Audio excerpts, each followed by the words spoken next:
Kita mungkin tidak akan sempat melihatnya, tapi akhir itu pasti datang. Bukan akhir dari hidup kita, bukan akhir dari peradaban, tapi akhir dari segalanya. Akhir dari waktu, akhir dari ruang, akhir dari alam semesta itu sendiri. Pertanyaan ini mungkin terdengar mengerikan, tapi para ilmuwan di seluruh dunia sudah lama mencoba mencari jawabannya. Bagaimana alam semesta ini, panggung raksasa tempat kita semua bernaung, akan menemui ajalnya? Untuk memahami akhir, kita perlu sedikit kembali ke awal. Sekitar 13,8 miliar tahun yang lalu, semua yang kita kenal sekarang, setiap bintang, setiap planet, setiap galaksi, bahkan ruang dan waktu itu sendiri, terkompresi menjadi satu titik yang sangat kecil, padat, dan panas.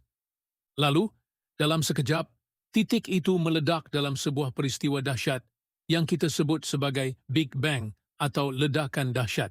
Dari momen itulah, alam semesta mulai mengembang. Galaksi-galaksi mulai terbentuk dan saling menjauh, seperti titik-titik pada permukaan balon yang terus ditiup. Ekspansi ini terus berlanjut hingga hari ini. Kalau kita lihat ke langit malam dengan teleskop, kita bisa melihat galaksi-galaksi yang jauh bergerak menjauhi kita. Ini adalah bukti nyata bahwa alam semesta kita dinamis, bukan statis. Ia punya awal, dan karena itu, ia juga pasti punya akhir. Pertanyaannya, bagaimana akhir itu akan terjadi? Salah satu skenario yang paling populer di masa lalu adalah teori yang disebut Big Crunch atau runtuhan dahsyat. Bayangkan balon yang tadi kita tiup. Setelah mencapai ukuran maksimalnya, udaranya keluar dan balon itu kembali menyusut. Inilah ide dasar dari Big Crunch. Teori ini berpendapat bahwa gaya gravitasi dari semua materi di alam semesta, bintang, galaksi, lubang hitam, semuanya, pada akhirnya akan cukup kuat untuk menghentikan laju ekspansi. Seperti bola yang dilempar ke atas, alam semesta akan mencapai titik tertingginya, berhenti sejenak, lalu mulai jatuh kembali ke dalam dirinya sendiri. Galaksi-galaksi yang tadinya saling menjauh akan berbalik arah dan mulai saling mendekat. Tabrakan antar galaksi akan menjadi pemandangan biasa. Semakin lama, alam semesta akan semakin padat dan semakin panas. Langit yang tadinya gelap akan menjadi terang benderang karena semua bintang menyatu. Akhirnya, semua materi akan runtuh kembali ke satu titik tunggal yang sama seperti saat Big Bang, sebuah singularitas yang maha padat dan maha panas. Alam semesta akan berakhir dengan cara yang sama, persis seperti ia dimulai, dalam sebuah api yang luar biasa. Namun, penemuan-penemuan baru membuat teori Big Crunch kurang begitu diminati. Para ilmuwan menemukan bahwa ekspansi alam semesta tidak melambat, malah justru semakin cepat. Ini membawa kita pada skenario kedua yang terasa lebih dingin dan sepi, Big Freeze atau pembekuan dahsyat. Skenario ini juga dikenal sebagai kematian panas alam semesta. Jika ekspansi terus berlanjut dan semakin cepat, galaksi-galaksi akan terus saling menjauh. Sampai pada satu titik, galaksi-galaksi lain akan berada begitu jauh dari kita sehingga cahayanya tidak akan pernah sampai lagi. Langit malam kita akan menjadi gelap total, hanya menyisakan bintang-bintang di galaksi Bima Sakti. Tapi ceritanya tidak berhenti di situ. Bintang-bintang, seperti matahari kita, membakar bahan bakar hidrogen untuk bersinar. Bahan bakar ini tidak abadi. Satu persatu, bintang-bintang akan kehabisan energinya, mendingin, dan mati. Alam semesta akan dipenuhi oleh sisa-sisa bintang mati seperti katai putih, bintang neutron, dan lubang hitam. Bahkan lubang hitam pun diperkirakan akan menguap dalam waktu yang sangat lama melalui proses yang disebut radiasi Hawking. Pada akhirnya, yang tersisa hanyalah lautan partikel subatomik yang tersebar sangat jarang di dalam ruang yang sangat luas dan dingin. Suhu di seluruh alam semesta akan mendekati nol absolut, titik terdingin yang mungkin ada. Tidak ada lagi energi yang bisa digunakan, tidak ada lagi proses yang bisa terjadi. Alam semesta akan mati dalam keheningan total, membeku dalam kegelapan abadi. Jika Big Freeze terasa seperti kematian yang lambat dan sunyi, ada satu lagi skenario yang jauh lebih brutal dan cepat. Big Rip atau koyakan dahsyat. Teori ini sepenuhnya bergantung pada sifat misterius dari energi gelap.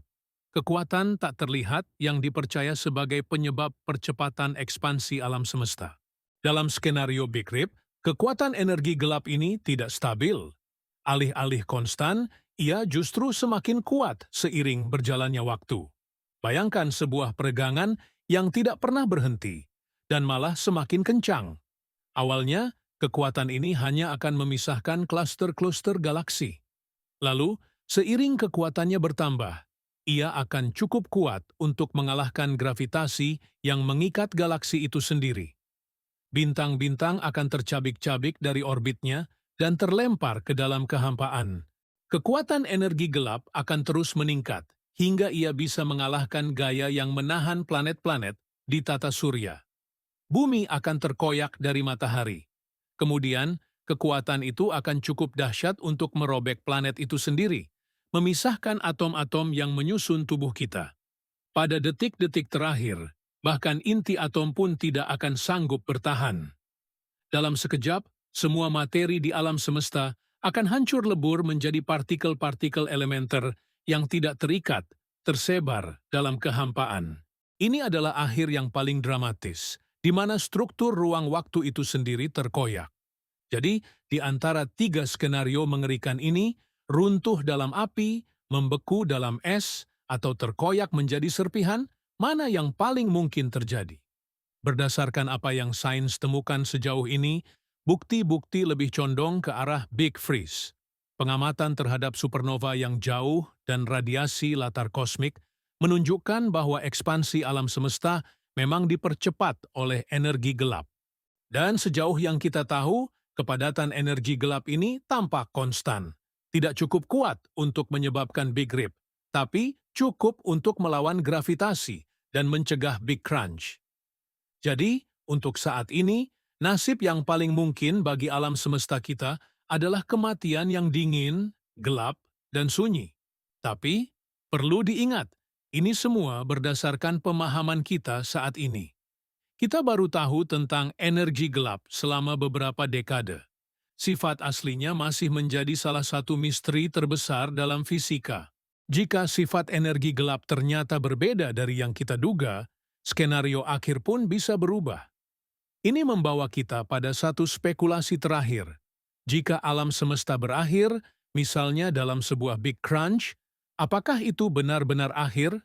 Beberapa fisikawan berteori tentang model siklus. Alam semesta yang runtuh ke dalam singularitas bisa jadi memicu Big Bang baru, melahirkan alam semesta baru dari abu alam semesta lama. Sebuah siklus tanpa akhir dari kelahiran, kematian, dan kelahiran kembali.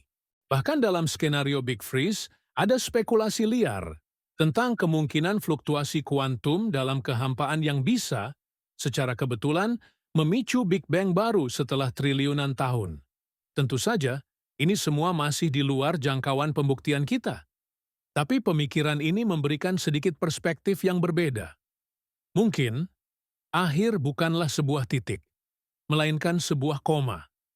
Kalau semuanya berakhir, apakah benar-benar hilang? Atau hanya mulai lagi? Mungkin di alam semesta ini tidak ada yang benar-benar berakhir. Mungkin semuanya hanya berubah bentuk, menunggu giliran untuk memulai babak baru dalam sebuah cerita kosmik yang jauh lebih besar dari yang bisa kita bayangkan. Dan mungkin disitulah letak keindahannya.